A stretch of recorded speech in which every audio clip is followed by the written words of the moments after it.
Marcus had always considered himself clever, a real estate developer who'd made millions flipping properties in Austin's booming market. He'd built an empire on other people's trust and his own ruthless ambition. When he'd met Julia 20 years ago, she'd been a kindergarten teacher with gentle eyes and a laugh that made him believe he could be a better man. She'd supported him through the lean years, worked 2 jobs while he got his first development off the ground, and never once asked for anything except his faithfulness and respect. He'd given her neither. The affairs had started small. A secretary here, a client there. Julia either didn't notice or chose to look the other way, pouring her energy into raising their daughter, Emma, and volunteering at the community center. Marcus told himself he deserved these indulgences. He was the breadwinner, the success story, the man who'd transformed their lives from a cramped apartment to a 6-bedroom house in Westlake Hills. Then came Sienna, blonde, ambitious, and refreshingly unconcerned with things like morality or marriage vows. She'd walked into his office looking for investment in her boutique hotel concept, and walked out as his obsession. Within 3 months, Marcus had made his decision. He wanted out of his marriage, and he wanted it to cost him as little as possible. The divorce had been ugly. Marcus had hidden assets, moved money offshore, and used his connections with the best lawyers in Texas to paint Julia as an unstable woman incapable of managing finances. He'd fought her for everything, dragging proceedings out until her savings ran dry. In the end, she'd walked away with barely enough to rent a studio apartment, while he'd kept the house, the cars, and most of their investment portfolio. Their daughter Emma, 19 and away at college, had stopped speaking to him entirely. Marcus had felt victorious then, free. He'd celebrated by taking Sienna to Cabo, where he'd promised her the world. But the world, as it turned out, had other plans. His real estate empire had crumbled with stunning speed. A recession hit the luxury market hard. Projects stalled. Investors pulled out. Within a year, Marcus had lost almost everything. The house was gone, the cars repossessed. His so-called friends vanished like smoke. Sienna, however, had stuck around, though Marcus suspected it was more stubbornness than love. She'd invested her own money in his ventures and was determined to recoup something from the wreckage. This weekend was supposed to be a reset. Marcus had scraped together enough for one last grand gesture, booking the presidential suite at the Celestial Grand, Austin's newest and most opulent hotel. He'd show Sienna they could still live well, that his comeback was just around the corner. She'd been growing distant lately, her smiles forced, her attention wandering toward younger, solvent men. Now here he stood, watching his ex-wife glide across the lobby she apparently owned, and everything inside him turned to ice. Julia spotted him seconds later. Their eyes met, and Marcus waited for the anger, the tears, the satisfaction of revenge. Instead, her expression settled into something he couldn't quite read. Professional courtesy tinged with something that looked almost like pity. "Marcus," she said, approaching with measured steps. Her hair was shorter now, styled in a sophisticated cut that framed her face beautifully. She'd lost weight, but not in the haggard way of stress.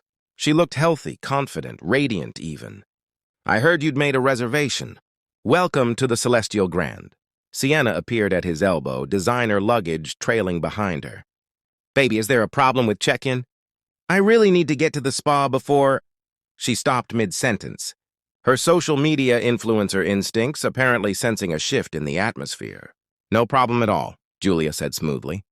"Mr. Webb and guest are in the presidential suite, top floor. I'll have someone bring up your bags."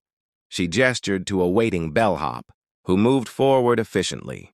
Marcus found his voice, though it came out rougher than intended. "What is this, Julia? Some kind of joke?" "No joke. I own this hotel." "Well, I'm the majority stakeholder." Her tone remained pleasant but distant, the way she might speak to any guest. "I hope you enjoy your stay. If you need anything, don't hesitate to call the concierge." She turned to leave, and something in Marcus snapped. The injustice of it, the impossibility. "How?" he demanded. "You had nothing." "I made sure of that."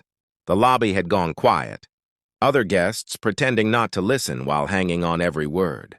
Julia turned back, and now he saw it. Not pity, disappointment. "You made sure I had nothing material," she corrected gently.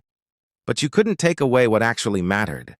My work ethic, my relationships, my integrity." After the divorce, I moved in with my sister. Started over. I got a job managing a small boutique hotel downtown. Worked my way up to regional manager within 6 months. I saved every penny, rebuilt my credit, and remembered something you'd forgotten. What's that?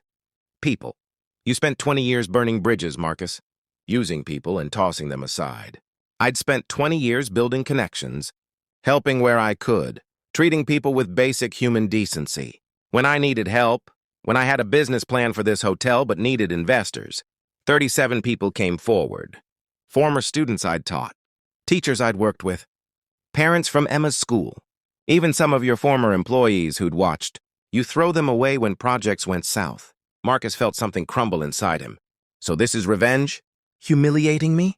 Julia's expression softened for the first time. Marcus, if I wanted revenge, I would have had security escort you out. You're here because you booked a room. You'll be treated with the same respect as every guest. That's all. She walked away, leaving Marcus standing in the lobby like a man made of stone. The weekend was torture. Every interaction with staff was courteous, but correct. No one was rude. But neither did anyone show him the fawning attention his money used to buy.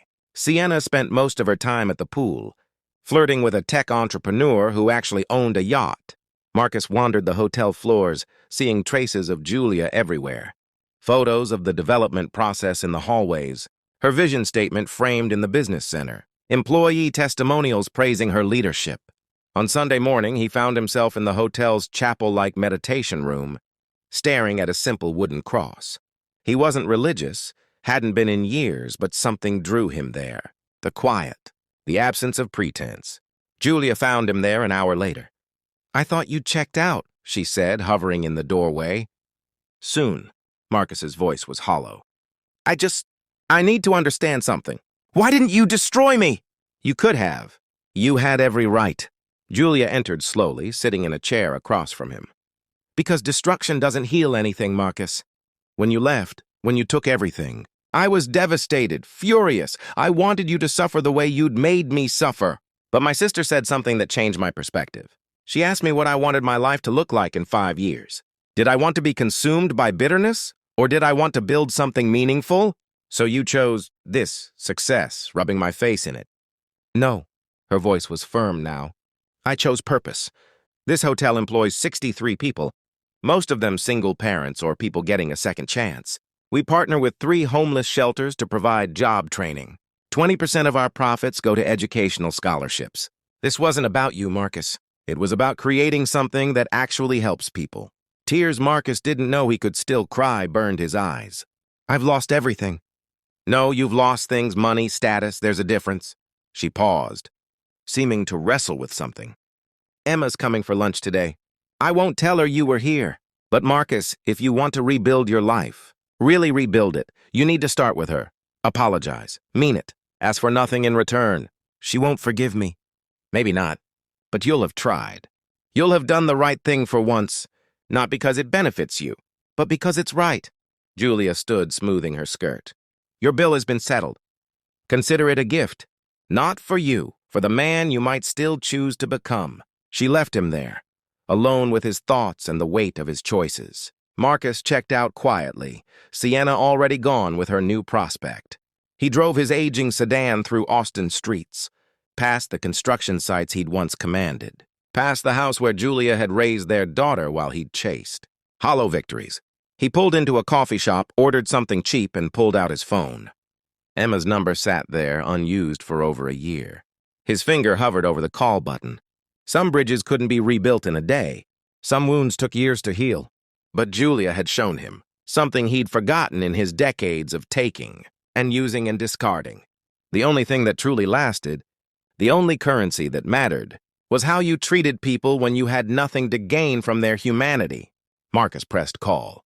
The phone rang once, twice. He didn't know if his daughter would answer, didn't know if forgiveness was possible. But for the first time in his life, he was making a choice not for profit or pride, but simply because it was right. That, he realized, was how rebuilding began, one honest word at a time.